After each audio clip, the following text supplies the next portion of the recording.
संध्या की तपस्या, उसके द्वारा भगवान शिव की स्तुति तथा उससे संतुष्ट हुए शिव को उसे अभीष्ट वर दे मेघा तिथि की यज्ञ में भेजना। ब्रह्मा जी कहते हैं, मेरे पुत्रों में श्रेष्ठ महाप्राज्ञ नारद, तपस्या के नियम का उपदेश से जब वशिष्ठ जी अपने घर चले गए, तब के उस विधान को समझकर संध्या मन ही मन बड़ी प्रसन्न हुई। फिर तो वह आनंद मन से तपस्विनी के योग वेश बनाकर ब्रह्मोल्लोहित सरोवर के तट पर तपस्या करने लगी। वशिष्ठ ने तपस्या के लिए जिस मंत्र का साधन बताया था, उसी से उत्तम भक्ति भाव के साथ वह भगवान शंकर की आराधना करने लगी। उसने भगवान शिव में अपने चित्त को लगा लिया और एकाग्र मन से बड़ी भारी तपस्या करने लगी। उस तपस्या में लगे हुए उसके 4 युग बीत गए। तब भगवान शिव उसकी तपस्या से संतुष्ट होकर बड़े प्रसन्न हुए तथा बाहर भीतर और आकाश में अपने स्वरूप का दर्शन कराकर जिस रूप का चिंतन करती थी, उसी रूप में उसके आंखों के सामने प्रकट हो गए। उसने मन से जिनका चिंतन किया था, उन्हीं प्रभु शंकर को अपने सामने खड़ा देखकर वह अत्यंत आनंद से निमग्न हो गई। भगवान का मुखारविंद बड़ा प्रसन्न दिखाई देता था। उसके स्वरूप से शांति बरत रही थी। वह सहसा भयभीत होकर सोचने लगी, मैं भगवान हर से क्या कहूँ, किस तरह उनकी स्तुति करूं। इसी चिंता में पड़कर उसने अपने दोनों नेत्र बंद कर लिए। नेत्र बंद कर लेने के पश्चात भगवान शिव ने उसके हृदय में प्रवेश करके उसे दिव्य ज्ञान दिया, दिव्य वाणी और दिव्य दृष्टि प्रदान की।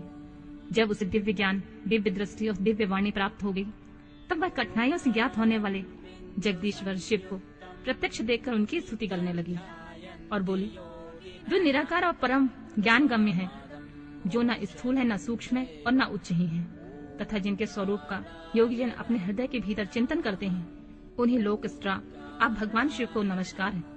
जिन्हें सर्व कहते हैं, जो शांत स्वरूप, निर्मल, निर्विकार और ज्ञान गम्य है, जो अपने ही प्रकाश में स्थित और प्रकाशित होते हैं, जिनमें विकार का अत्यंत अभाव है, जो आकाश मार्ग की भांति निर्गुण निराकार बताए गए हैं, जिनका रूप अंधकारमय मार्ग से सर्वथा परे है।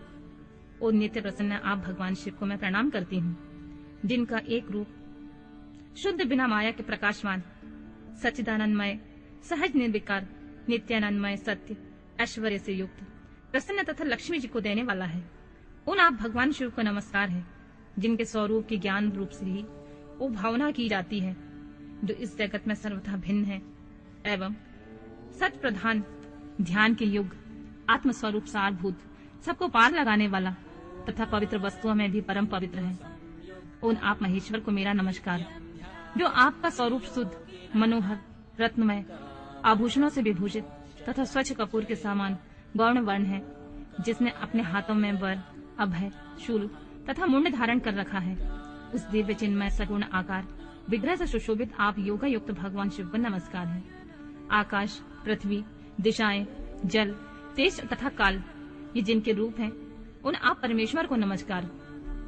प्रधान और पुरुष जिनके शरीर से प्रकट हुए हैं, अर्थात वे दोनों जिनके शरीर हैं, इसलिए जिनका यथार्थ रूप अव्यक्त है, उन भगवान शंकर को बारंबार नमस्कार, जो ब्रह्मा होकर जगत की सृष्टि करते हैं, जो विष्णु होकर संसार का पालन करते हैं तथा जो रुद्र होकर अंत में सृष्टि का संहार करते हैं।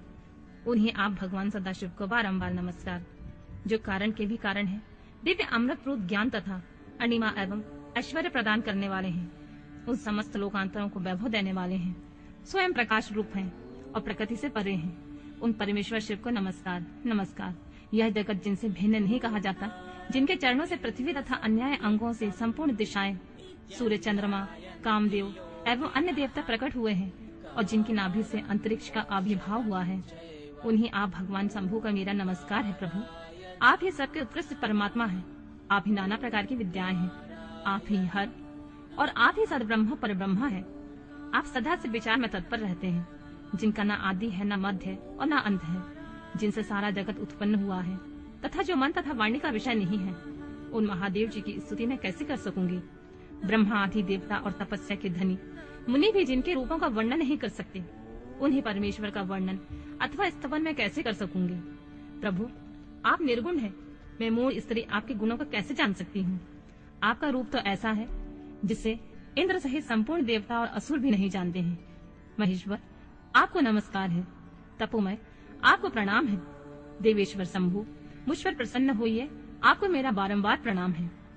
ब्रह्मा जी कहते हैं, नारद, संध्या का यह स्तुतिपूर्ण वचन सुनकर उनके द्वारा भली भांति प्रशंसित हुए भक्त वत्सल भगवान परमेश्वर शंकर बहुत प्रसन्न हुए। उनका शरीर वक्ल एवं मृग चर्म से ढका हुआ था। मस्तक पर पवित्र जटाजूट शोभा पा रहे थे। उसी समय पाले के मारे हुए कमल के समान उनके कुम्हलाए हुए मुख को देखकर भगवान हर दया से द्रवित हो उनसे इस प्रकार बोले, भद्रे, मैं तुम्हारी इस उत्तम तपस्या से बहुत प्रसन्न हूँ। शुद्ध बुद्धि वाली देवी, तुम्हारे इस स्तवन से मुझे बड़ा संतोष प्राप्त हुआ है। अतः इस समय तुम अपनी इच्छा के अनुसार कोई वर मांगो, जिस वर से तुम्हें प्रयोजन हो तथा तुम्हारे मन में हो, मैं उसे अवश्य पूर्ण करूंगा। तुम्हारा कल्याण हो, मैं तुम्हारे व्रत नियम से बहुत प्रसन्न हूँ। प्रसन्नचित महेश्वर का यह वचन सुनकर अत्यंत हर्ष से भरी हुई संध्या उन्हें बारंबार प्रणाम करके बोली, महेश्वर, यदि आप मुझे प्रसन्नता पूर्वक वर देना चाहते हैं तो मैं आपके वर के पाने की योग्य हूँ। यदि पाप से शुद्ध हो गई हूँ तथा देव इस प्रकार इस समय मेरी तपस्या से प्रसन्न है तो मेरा मांगा हुआ यह पहला वर सफल करो। देवेश्वर, इस आकाश में पृथ्वी आदि किसी भी स्थान में जो प्राणी हैं, वे सब के सब जन्म लेते ही काम भाव से युक्त ना हो जाएं। नाथ, मेरी सकाम दृष्टि कहीं ना पड़े। जो मेरे पति हों वे भी मेरे अत्यंत सुहृदय हों। पति के अतिरिक्त जो भी पुरुष मुझे सकाम भाव से देखे उसके पुरुषत्व का नाश हो जाए, वह तत्काल नपुंसक हो जाए। निष्पाप संध्या का यह वचन सुनकर प्रसन्न हुए भक्त वत्सल भगवान शंकर ने कहा, देवी संध्या सुनो। भद्रे, तुमने जो जो वर मांगा है वह तुम्हारी सब तपस्या से संतुष्ट होकर मैंने दिया है। प्राणियों के जीवन में मुख्यतः 4 अवस्थाएं होती हैं। पहली शैशवावस्था, दूसरी कौमारावस्था, तीसरी यौवनावस्था और चौथी वृद्धावस्था। तीसरी अवस्था प्राप्त होने पर देहधारी जीव काम भाव से युक्त होंगे। कहीं कहीं दूसरी अवस्था के अंतिम भाग में ही प्राणी सकाम हो जाएंगे। तुम्हारी तपस्या के प्रभाव से मैंने जगत में सकाम भाव से उदय की यह मर्यादा स्थापित कर दी है, जिससे देहधारी जीव जन्म लेते ही काम सक्त न हो जाएं। तुम भी इस लोक में वैसे दिव्य सती भाव को प्राप्त करो जैसे तीनों लोकों में किसी दूसरी स्त्री के लिए संभव नहीं होगा। पाणी ग्रहण करने वाले पति के सिवा जो कोई पुरुष सकाम भाव होकर तुम्हारी ओर देखेगा वह तत्काल नपुंसक होकर दुर्बलता को प्राप्त हो जाएगा। तुम्हारे पति महान तपस्वी एवं दिव्य रूप से संपन्न एक महाभाग महर्षि होंगे जो तुम्हारे साथ 7 कल्पों तक जीवित रहेंगे। तुमने मुझसे जो जो वर मांगे थे मैंने सब कुछ पूर्ण कर दिए हैं। अब मैं तुमसे दूसरी बात कहूंगा जो पूर्व जन्म से संबंध रखती है।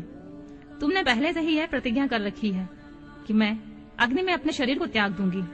उसकी प्रतिज्ञा को सफल करने के लिए मैं तुम्हें एक उपाय बताता हूँ, उसे निसंदेह करो। मुनिवर, मेघातिथि का एक यज्ञ चल रहा है जो 12 वर्षों तक चालू रहेगा। उसमें अग्नि पूर्णतः प्रज्वलित है। तुम बिना विलंब किए उस अग्नि में अपने शरीर का उत्सर्ग कर दो। इसी पर्वत की उपत्यकाल में चंद्रभागा नदी के तट पर तापसा आश्रम में से मुनिवर मेघातिथि यज्ञ का अनुष्ठान करते हैं। तुम स्वच्छंदता पूर्वक वहां जाओ। मुनि तुम्हें वहां नहीं देख सकेंगे। मेरी कृपा से तुम मुनि की अग्नि में प्रकट हुई पुत्री हो जाओगी।